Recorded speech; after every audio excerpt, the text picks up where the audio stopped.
ನಮಸ್ತೆ ಸ್ವರ ಮಾಧ್ಯಮ ಚಾನಲ್ಗೆ ನಿಮ್ಗೆಲ್ರಿಗೂ ಮತ್ತೊಮ್ಮೆ ಸ್ವಾಗತ. ಮಧ್ಯಾಹ್ನ ಅಡುಗೆ ಮಾಡ್ತಾ ಇದೆ ಅಂಡ್ ಅಡುಗೆ ರೆಡಿ ಮಾಡ್ತಿದೆ. ಅಡುಗೆಗೆ ಇವತ್ತು ಮೆಂತ್ಯ ಸೊಪ್ಪಿನ ಪಲ್ಯ ಮಾಡೋಣ ಅಂತ ಅನ್ಕೊಂಡಿದೆ. ಸ್ವಲ್ಪ ಡಿಫ್ರೆಂಟ್ ಆಗಿ ಬೇಳೆ ಹಾಕಿ ಮಾಡ್ತೀನಿ. ಇದನ್ನ ನಾವು ಮಾಟ್ವಾಡಿ ಪಲ್ಯ ಅಂತಾನೂ ಕರಿತೀವಿ. ಸೊ ನಿಮ್ಗೆ ಬೈ ಚಾನ್ಸ್ ನೀವು ಈ ಥರದ್ದು ಟ್ರೈ ಮಾಡಿದ ಅಂದ್ರೆ ಒಂದ್ಸಲ ಮಾಡಿ ನೋಡಿ. ಬಿಸಿ ಬಿಸಿ ಅನ್ನಕ್ಕೆ ತುಪ್ಪ ಹಾಕೊಂಡು ಕಲ್ಸ್ಕೊಂಡು ತಿನ್ನಕ್ಕೆ ತುಂಬಾ ಚೆನ್ನಾಗಿರುತ್ತೆ. ಆ್ಯಂಡ್ ಮೆಂತ್ಯ ಸೊಪ್ಪು ತುಂಬ ಕಹಿ ಬರೋದಾಗ್ಲಿ ಇದೆಲ್ಲ ಏನೂ ಆಗಲ್ಲ, ಸ್ವಲ್ಪ ಡಿಫ್ರೆಂಟ್ ಆಗಿರುತ್ತೆ ಅಂತ ನಿಮ್ಗಳಿಗೂ ರೆಸಿಪಿನ ತೋರ್ಸೋಣ ಅಂತ ಅನ್ಕೊಂಡಿದ್ದೇನೆ. ಸೊ ರೆಸಿಪಿಗೆ ಏನೇನು ಬೇಕು ಅನ್ನೋದನ್ನ ಫಸ್ಟು ನೋಡ್ಕೊಂಡು ಬರೋಣ. ಆ್ಯಂಡ್ ಅದಕ್ಕಿಂತ ಮುಂಚೆ ನಿಮ್ಗಳಿಗೂ ಗೊತ್ತಿರೋ ಥರ ಬೆಂಗಳೂರಲ್ಲಿ ಸಾಕಷ್ಟು ನೀರಿಗೆ ಪ್ರಾಬ್ಲಮ್ ಶುರುವಾಗ್ಬಿಟ್ಟಿದೆ. ಆ್ಯಂಡ್ ನಮ್ಮ ಅಪಾರ್ಟ್ಮೆಂಟಲ್ಲೂ ಪ್ರಾಬ್ಲಮ್ ಶುರುವಾಗಿದೆ. ಸೊ ಹಾಗಾಗಿ ನಿಮ್ಗಳಿಗೆ ಗೊತ್ತಿದ್ರೆ ಹಿಂದೆ ಅಂದರೆ ನಾವು ಚಿಕ್ಕವರೆಲ್ಲ ಇದ್ದಾಗ ಪಾತ್ರೆಗಳಲ್ಲಿ ನೀರನ್ನ ಹಿಡಿದು ಇಟ್ಕೋತಾ ಇದ್ರು, ಲೈಕ್ ನೆಲ್ಲಿಲಿ ನೀರು ಬಂದಾಗ. ಸೊ ಅದೇ ಥರ ನಾವು ಅಡುಗೆಗೆ ಅಂತ ಒಂದು ದೊಡ್ಡ ಪಾತ್ರೆಲಿ ಹಿಡಿದಿಟ್ಕೊಂಡಿದ್ದೀನಿ. ಯಾಕಂದರೆ ಟ್ಯಾಂಕರ್ಗಳು ಬರ್ತಾ ಇರೋದು. ಸೊ ಹಾಗಾಗಿ ಅನ್ನೆಸೆಸರಿ ನೀರನ್ನ ವೇಸ್ಟ್ ಮಾಡೋದು ಬೇಡ ಅಂತ ಒಂದು ದೊಡ್ಡದು ಸ್ಟೀಲ್ ಪಾತ್ರೆನಲ್ಲಿ ನೀರನ್ನ ಹಿಡಿದಿಟ್ಕೊಂಡು ಅದನ್ನ ಅಡುಗೆಗೆ ಯೂಸ್ ಮಾಡ್ತಾ ಇದ್ದೀನಿ. ಆ್ಯಂಡ್ ಗಿಡಗಳಿಗೆಲ್ಲ ನೀರು ಹಾಕೋಕ್ಕೆ ಅಕ್ಕಿ ತೊಳೆದಿದ್ದ ನೀರು, ಬೇಳೆ ತೊಳೆದಿದ್ದ ನೀರು ಇದೆಲ್ಲ ಇರುತ್ತಲ್ಲ, ಇದನ್ನೆಲ್ಲ ಗಿಡಕ್ಕೆ ಹಾಕ್ತಾ ಇದ್ದೀನಿ. ಯಾಕೆಂದರೆ ಮತ್ತೆ ಗಿಡಕ್ಕೆ ಎಕ್ಸ್ಟ್ರಾ ನೀರು ಹಾಕಬೇಕಾಗತ್ತೆ ಬೇಡ ಅಂತ ಅಂದ್ಕೊಂಡು. ಸೊ ಫುಲ್ ಎಷ್ಟು ನೀರನ್ನ ಕಮ್ಮಿಯಾಗಿ ಯೂಸ್ ಮಾಡ್ಬೋದೋ ಅಷ್ಟು ಕಮ್ಮಿ ಯೂಸ್ ಮಾಡ್ತಾ ಇದೀವಿ. ಸೊ ಇದೆಲ್ಲ ಮಾಡೋದು ನೋಡ್ತಾರೆ. ನಾವು ಚಿಕ್ಕವರಿದ್ದಾಗ ಬಿಂದಿಗೆಗಳಲ್ಲಿ ಎಲ್ಲ ನೀರು ಹಿಡ್ಕೊಂಡು ಬರೋರು. ಆ್ಯಂಡ್ ತುಮಕೂರಿನಲ್ಲಿ ಸಾಕಷ್ಟು ನೀರಿನ ಪ್ರಾಬ್ಲಮ್ ಇತ್ತು. ನಾವು ಚಿಕ್ಕವರೆಲ್ಲ ಇದ್ದಾಗ ಬೋರ್ವೆಲ್ಲಲ್ಲಿ ಅಥವಾ ನೆಲ್ಲಿಗಳಲ್ಲಿ ಬಂದಾಗ ಹಿಡ್ಕೊಂಡು ಬರ್ತಾ ಇದ್ವಿ. ಸೊ ಮತ್ತೆ ಓಲ್ಡ್ ಇಸ್ ಬ್ಯಾಕ್ ಅಂತೀವಲ್ಲ, ಆ ಥರ ಅದೇ ಪರಿಸ್ಥಿತಿ ಈಗ ನಮ್ಮ ಮನೆಯಲ್ಲಿ ನಮ್ಮ ಅಪಾರ್ಟ್ಮೆಂಟಲ್ಲೂ ಆಗಿದೆ. ಸೊ ಎಸ್, ಬೇಗ ಆಲ್ಮೋಸ್ಟ್ ಎಲ್ಲಾನು ರೆಡಿ ಮಾಡಿ ಇಟ್ಕೊಂಡಿದ್ದೀನಿ. ಏನೇನು ಬೇಕಾಗತ್ತೋ ಅಷ್ಟನ್ನು, ತುಂಬ ಏನು ಡೀಟೇಲ್ ಆಗಿ ರೆಸಿಪಿ ಇಲ್ಲ, ಬೇಗ ಮಾಡಿ ತೋರಿಸ್ತೀನಿ. ಬೇಳೆ ನಾನು ತೊಗೊಂಡಿರೋದು ಆ್ಯಕ್ಚುಲಿ ಕಡಲೆಬೇಳೆನ 1 hour 2 hours ಅಷ್ಟು ನೆನೆಸಿಟ್ಟಿದ್ದೀನಿ. ನಿಮಗೆ ಬೇಕಿದ್ರೆ ತೊಗರಿ ಬೇಳೆ ಕೂಡ ಯೂಸ್ ಮಾಡ್ಕೋಬೋದು. ಸೊ ಫಸ್ಟ್ ಒಂದು ಮಸಾಲ ಥರ ರೆಡಿ ಮಾಡ್ಕೋಬೇಕಾಗತ್ತೆ. ಇದಕ್ಕೆ ನೆನೆಸಿಟ್ಕೊಂಡಿರೋಂಥ ಬೇಳೆನ ಮಿಕ್ಸರ್ ಜಾರ್ಗೆ ಹಾಕೋತಾ ಇದ್ದೀನಿ. ಇದ್ರ ಜೊತೆ ಒಂದು 4 ಹಸಿಮೆಣಸಿನ್ಕಾಯಿ, 1 ಇಂಚಷ್ಟು ಶುಂಠಿ, ಇದಕ್ಕೆ ಒಂದು ಅರ್ಧ ಸ್ಪೂನಷ್ಟು ಜೀರಿಗೆ, ಇದ್ರ ಜೊತೆ ಒಂದು 4 ಕಾಳು ಮೆಣಸು ರುಬ್ಕೊಂಡು ಬರ್ತೀನಿ. ನೀರೇನು ಆ್ಯಕ್ಚುಲಿ ತುಂಬ ಬೇಕಾಗಲ್ಲ, ಸ್ವಲ್ಪ ಔಡಾಗಿದ್ರೂ ಚೆನ್ನಾಗಿರುತ್ತೆ. ಸೊ ಈ ಹದದಲ್ಲಿ ರುಬ್ಕೊಂಡ್ರೆ ಸಾಕಾಗತ್ತೆ, ತುಂಬ ಏನು ನುಣ್ಣಗೆ ಬೇಕು ಅನ್ನೋಂಗೇನಿಲ್ಲ. ಸೊ ಫಸ್ಟ್ ಒಂದು ಬಾಣಲೆಗೆ ಸ್ವಲ್ಪ ಎಣ್ಣೆ ಹಾಕೋತಾ ಇದ್ದೀನಿ. ಆ್ಯಂಡ್ ಎಣ್ಣೆ ಇದಕ್ಕೆ ಜಾಸ್ತಿ ಹಿಡಿಯುತ್ತೆ, ತುಂಬ ಕಮ್ಮಿ ಅಂತ ಹಾಕೋಕ್ಕೆ ಹೋಗ್ಬೇಡಿ. ಎಣ್ಣೆ ಕಾದಾದ್ಮೇಲೆ ಇದಕ್ಕೆ ಸ್ವಲ್ಪ ಸಾಸಿವೆ,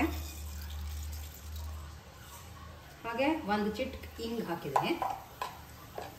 ಈಗ ಇದಕ್ಕೆ ಸಣ್ಣದಾಗಿ ಕಟ್ ಮಾಡ್ಕೊಂಡಿರುವಂಥ ಮೆಂತ್ಯ ಸೊಪ್ಪನ್ನ ಹಾಕ್ತಾ ಇದ್ದೀನಿ.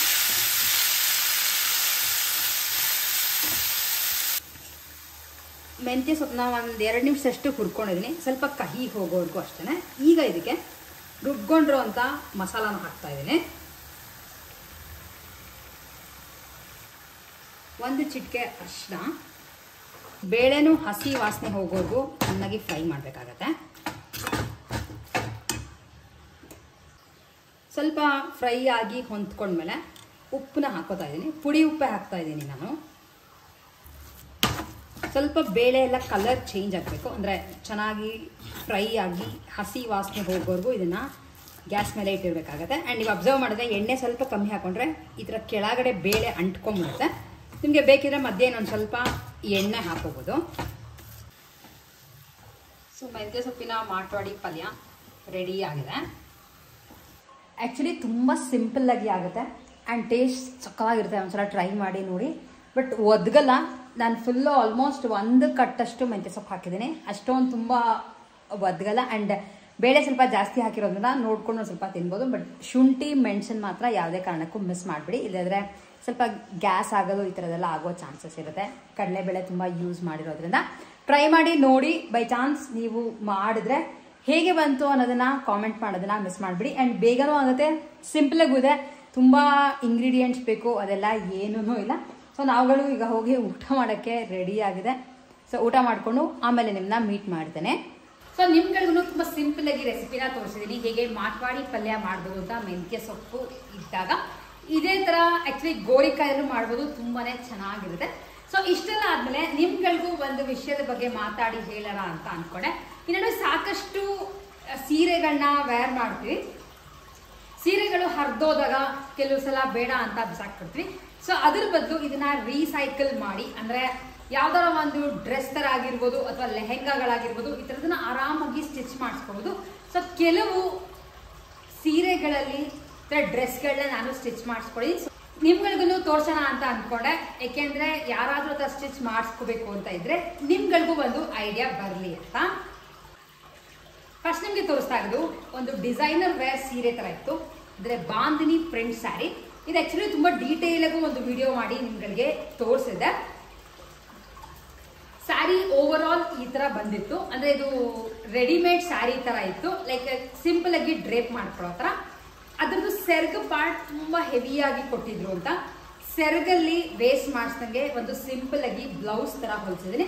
ಅಂಡ್ ಈ ಬ್ಲೌಸ್ ನಾನು ಬೇರೆ ಸಾಕಷ್ಟು ಸೀರೆಗಳಿಗೂ ವೇರ್ ಮಾಡಿದೀನಿ.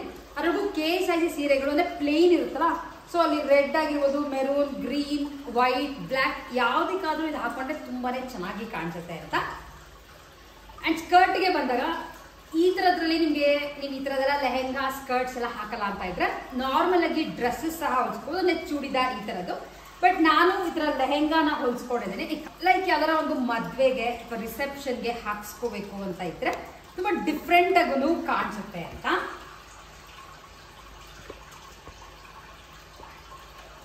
ಅಂಡ್ ಇದನ್ನ ವೇರ್ ಮಾಡಿದಾಗ ಯಾವ ತರ ಕಾಣಿಸುತ್ತೆ ಅನ್ನೋದು ನಿಮ್ಗೊಂದು ಸ್ಮಾಲ್ ಕ್ಲಿಪ್ಪಿಂಗ್ ಹಾಕಿರ್ತೀನಿ, ಚೆಕ್ ಮಾಡ್ಕೊಂಡು ಬರ್ಬೋದು. ಬಟ್ ಈ ಸೀರೆನಲ್ಲಿ ದುಪ್ಪಟ್ಟ ಆಗೋಷ್ಟು ಇರಲಿಲ್ಲ, ಯಾಕೆಂದ್ರೆ ಈ ಫ್ಲೇರ್ಸ್ ಎಲ್ಲ ಜಾಸ್ತಿ ಇಟ್ಕೊಂಡಾಗ ದುಪ್ಪಟ್ಟ ಆಗಲ್ಲ. ಈಗ ಮಿಕ್ಸ್ ಅಂಡ್ ಮ್ಯಾಚ್ ಆರಾಮಾಗಿ ಮಾಡ್ತೀವಿ ಅಂದ್ರೆ ಇದಕ್ಕೆ ಒಂದು ಬಾಂದಿನಿ ದುಪ್ಪಟ್ಟನ ನಾನು ಯೂಶಲಿ ಮ್ಯಾಚ್ ಮಾಡ್ತೇನೆ. ಇದಾದ್ಮೇಲೆ ನಿಮ್ಗೆ ಇವಾಗ ತೋರಿಸ್ತಿರೋದು ಕಂಚಿ ಸೀರೆನಲ್ಲಿ ನಾನು ಹೊಲಿಸ್ಕೊಂಡಿರುವಂತ ಒಂದು ಲೆಹೆಂಗಾ. ಇದು ಆಕ್ಚುಲಿ ತುಂಬಾ ವರ್ಷದ ಹಿಂದಿಂದು, ಲೈಕ್ ಸೀರೆನಲ್ಲೇನೆ ಬ್ಲೌಸು ಇದು ಎರಡೂ ಆಗಿತ್ತು. ಬಟ್ ಬ್ಲೌಸ್ ಇವಾಗ ಆತರ ಫ್ಯಾಷನ್ ಆಗಿಂದ ನಾನು ಹೊಲಿಸ್ಕೊಂಡಿಲ್ಲ, ಹಾಗಾಗಿ ಆ ಬ್ಲೌಸ್ನ ನಾನು ಈ ನಡುವೆ ವೇರ್ ಮಾಡ್ತಿಲ್ಲ. ಆರೆಂಜ್ ಕಲರ್ ಕಂಚಿ ಸೀರೆ, ಪ್ಯೂರ್ ಕಂಚಿ ಸೀರೆನಲ್ಲಿ ಈ ತರ ಒಂದು ಸ್ಕರ್ಟ್ ಹಾಗೆ ಟಾಪ್ ನ ಹೊಲಿಸ್ಕೊಂಡಿದ್ದೀನಿ. ಇದು ಹೊಲಿಸ್ಕೊಳ್ಳೋಕೆ ಕಾರಣ ಏನು ಅಂತಂದ್ರೆ ಸೀರೆ ಆಕ್ಚುಲಿ ಹರಿದೋಗಿರ್ಲಿಲ್ಲ. ನಾನು ಯಾವುದೋ ಒಂದು ಅಂಗಡಿಗೆ ಪರ್ಚೇಸ್ ಮಾಡಕ್ಕೆ ಹೋದಾಗ ಏನಾದ್ರೂ ಸ್ವಲ್ಪ ಡ್ಯಾಮೇಜ್ ಇರುವಂತಹ ಸೀರೆಗಳನ್ನ ನಿಮ್ಗೆ ಗೊತ್ತಿದ್ದಂಗೆ 50% 60% ಆಫ್ ಅಲ್ಲಿ ಹಾಕಿರ್ತಾರೆ. ಲೈಕ್ ನಿಮ್ಗೆ 5,000 6,000 ರೂಪಾಯಿ ಸೀರೆ ಎಲ್ಲ 2,500 3,000ಕ್ಕೆ ಸಿಗುತ್ತೆ. ಸೊ ಆ ತರ ಒಂದು ಈ ಕಲರ್ ತುಂಬಾನೇ ಇಷ್ಟ ಆಗಿ ಆ ತರ ಒಂದು ಸೀರೆನ ಪರ್ಚೇಸ್ ಮಾಡಿದೆ. ಬಟ್ ಇದು ಹರಿದಿರ್ಲಿಲ್ಲ, ಸ್ವಲ್ಪ ಕರೆ ಆಗಿತ್ತು ಅಷ್ಟೇ, ಸೀರೆ ತರನೇ ಉಡಕ್ಕೆ ಆಗ್ತಿರ್ಲಿಲ್ಲ. ಹಾಗಾಗಿ ಈ ತರ ಲೆಹೆಂಗಾ ತರ ಸ್ಕರ್ಟ್ ಗಳನ್ನ ಹೊಲಿಸ್ಕೊಂಡ್ರೆ ತುಂಬಾ ಟ್ರೆಂಡಿಯಾಗೂ ಇರುತ್ತೆ ಅಂಡ್ ಸ್ವಲ್ಪ ಟ್ರೆಡಿಷನಲ್ ಲುಕ್ ಇರುತ್ತೆ ಅಂತ ಈ ತರ ಒಂದು ಸ್ಕರ್ಟ್ ನ ಹೊಲಿಸ್ಕೊಂಡಿದ್ದೀನಿ. ಕಲರ್ ನನಗೆ ಆಕ್ಚುಲಿ ತುಂಬಾನೇ ಇಷ್ಟ, ಡಬಲ್ ಶೇಡೆಡ್ ಆರೆಂಜ್ ಮತ್ತೆ ಪಿಂಕ್ ನಲ್ಲಿ ಇರುವಂತ ಒಂದು ಸೀರೆನಲ್ಲಿ ಹೊಲಿಸ್ಕೊಂಡಿರೋದು.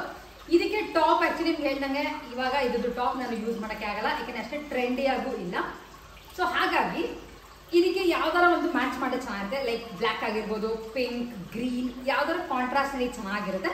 ಬಟ್ ನಾನು ಪ್ರಿಫರ್ ಮಾಡಿದ್ದು ಈ ತರ ಪ್ಯಾರೆಟ್ ಗ್ರೀನ್ ಬ್ರೊಕೇಡ್ ಬ್ಲೌಸ್ ನ ಸ್ಟಿಚ್ ಮಾಡಿಸ್ತೀನಿ. ಅಂದ್ರೆ ಕ್ರಾಪ್ ಟಾಪ್ ತರ ನಿಮ್ಗೆ ಗೊತ್ತಾಗ್ತಿರ್ಬೋದು, ತುಂಬಾ ಏನು ಶಾರ್ಟ್ ಇಲ್ಲ, ಯಾಕಂದ್ರೆ ಸ್ಕರ್ಟ್ ಹಾಕೊಂಡಾಗ ಬೈ ಚಾನ್ಸ್ ತುಂಬಾ ಶಾರ್ಟ್ ಆದ್ರೆ ಒಂಥರ ಕಂಫರ್ಟಬಲ್ ಆಗಿ ಇರಲ್ಲ ಅಂತ ಸ್ವಲ್ಪ ಲಾಂಗ್ ಅಲ್ಲಿ ಹೊಲಿಸಿದ್ರೆ ಪ್ಯಾರೆಟ್ ಗ್ರೀನ್. ಸೊ ಕಾಂಬಿನೇಷನ್ ತುಂಬಾನೇ ಚೆನ್ನಾಗಿರುತ್ತೆ ವೇರ್ ಮಾಡಿದ್ರೆ. ಅಂಡ್ ಸಾಕಷ್ಟು ಮದ್ವೆಗಳಿಗೂ ನಾನು ಹಾಕೊಂಡಿದ್ದೀನಿ. ಬಟ್ ಇದು ಹಾಕೊಂಡಾಗ ಹತ್ರ ಎಕ್ಸಾಕ್ಟ್ ಆಗಿ ಮದ್ವೆಯಲ್ಲಿ ತೆಗೆದಿರುವಂತಹ ಪಿಕ್ಚರ್ಗಳು ಇಲ್ಲ. ಇದನ್ನ ಬಟ್ ಹಾಕೊಂಡು ನಿಮ್ಗಳಿಗೆ ಖಂಡಿತ ಒಂದು ಪಿಕ್ಚರ್ ಹಾಕಿರ್ತೀರಿ ಯಾವ ತರ ಕಾಣಿಸುತ್ತೆ ಅಂತ. ಇದಕ್ಕೆ ನೀವು ಕ್ಲೀನಾಗಿ ಮೇಕಪ್ ಮಾಡಿಕೊಂಡು ಇದಕ್ಕೆ ಬೇಕಾಗಿರುವಂಥ ಆಕ್ಸೆಸರೀಸ್ ಎಲ್ಲ ಹಾಕೊಂಡ್ರೆ ತುಂಬಾನೇ ಡಿಫ್ರೆಂಟ್ ಆಗಿ ಕಾಣಿಸುತ್ತೆ. ಇದಕ್ಕೆ ಗೋಲ್ಡ್ ದುಪ್ಪಟ್ಟ ಮ್ಯಾಚ್ ಮಾಡ್ಬೋದು. ದಾವಣಿ ತರ ನಿಮಗೆ ಬೇಕು ಅಂತಂದ್ರೆ ಉದ್ದಕ್ಕೂ ಇರೋದು ಸಿಗುತ್ತೆ. ಇಲ್ಲ ನೀವು ಸಿಂಪಲ್ ದುಪ್ಪಟ್ಟ ತರ ಹಾಕ್ತೀರಾ ಅಂದ್ರೆ ಯಾವ್ದಾರ ಕಲರ್ ನಿಮಗೆ ಹೆಂಗ್ ಬೇಕೋ ಹಾಗೆ ಮ್ಯಾಚ್ ಸಹ ಮಾಡ್ಕೋಬಹುದು. ಸೊ ಇದು ಲೆಹೆಂಗಾ ಬಗ್ಗೆ ಆಗಿತ್ತು. ಅಂಡ್ ಕೆಲವು ಸೀರೆಗಳನ್ನ ಇಟ್ಕೊಂಡಿದ್ದೀನಿ ಡ್ರೆಸ್ಗಳು ಹೊಲಿಸ್ಕೊಳ್ಳೋಣ ಅಂತ, ಅಂದ್ರೆ ಲಾಂಗ್ ಫ್ರಾಕ್ ಅಥವಾ ಲಾಂಗ್ ಗೌನ್ ತರ ಆಗಿರ್ಬೋದು ಅಥವಾ ಚೂಡಿದಾರ್ ಆಗಿರ್ಬೋದು, ಈ ತರದ್ದು ಹೊಲಿಸ್ಕೊಳ್ಳೋಕೆ. ಯಾಕಂದ್ರೆ 400-500 ರೂಪಾಯಿ ಸೀರೆಗಳು ಕೆಲವು ಉಡಲ್ಲ ಅಂತ ಇದ್ರೆ ಆರಾಮಾಗಿ ಕ್ಲೀನಾಗಿ ಸ್ಟಿಚ್ ಮಾಡ್ಕೊಡೋರು ಸಿಕ್ಕಿದ್ರೆ ಹೊಲಿಸ್ಕೋಬಹುದು. ಅಂಡ್ ಇವೆರಡು ನಾನು ಕ್ಲೀನಾಗಿ ಸ್ಟಿಚ್ ಮಾಡ್ಕೊಟ್ಟಿದ್ದಾರೆ. ತುಂಬಾ ಏನು ಬಾಟಿಗೆಲ್ಲ ಹೋಗಿ ನಾನು ಯಾವ್ದು ಸ್ಟಿಚ್ ಮಾಡಿಸಿ ಜಾಸ್ತಿ ದುಡ್ಡೆಲ್ಲ ಕೊಟ್ಟಿಲ್ಲ, ನಾರ್ಮಲ್ ಆಗಿ ಸ್ಟಿಚ್ ಮಾಡಿಸ್ಕೊಂಡಿದ್ದೀನಿ. ನಿಮ್ಗಳಿಗೆ ಈ ತರ ಇಷ್ಟ ಆಯ್ತಾ ಅನ್ನೋದನ್ನ ಹೇಳಿ, ಅಥವಾ ನೀವುಗಳು ಇನ್ಯಾವ ತರ ನಿಮ್ಮ ಸೀರೆಗಳನ್ನ ಬೇರೆ ಬೇರೆ ಡಿಸೈನ್ ಅಲ್ಲಿ ಹೊಲಿಸ್ಕೊಂಡಿದ್ದೀರಾ ಅಂತ ನನಗೆ ಕಾಮೆಂಟ್ ಮಾಡಿ ತಿಳಿಸಿ. ಹೋಪ್ ನಿಮ್ಗಳಿಗೆ ಇವತ್ತಿನ ವಿಡಿಯೋ ಇಷ್ಟ ಆಗಿದೆ ಅಂತ ಅನ್ಕೋತೀನಿ. ವಿಡಿಯೋ ಇಷ್ಟ ಆಗಿದೆ ವಿಡಿಯೋನ ಲೈಕ್ ಮಾಡಿ, ಶೇರ್ ಮಾಡಿ, ಹಾಗೆ ಸಬ್ಸ್ಕ್ರೈಬ್ ಮಾಡೋದನ್ನ ಮಾತ್ರ ಖಂಡಿತ ಮಿಸ್ ಮಾಡಬೇಡಿ ಅಂತ ಹೇಳ್ತಾ ನೆಕ್ಸ್ಟ್ ವಿಡಿಯೋಲಿ ಮತ್ತೆ ನೀವೆಲ್ಲರನ್ನೂ ಮೀಟ್ ಮಾಡ್ತೀನಿ. ಅಲ್ಲಿವರೆಗೂ take care and bye bye.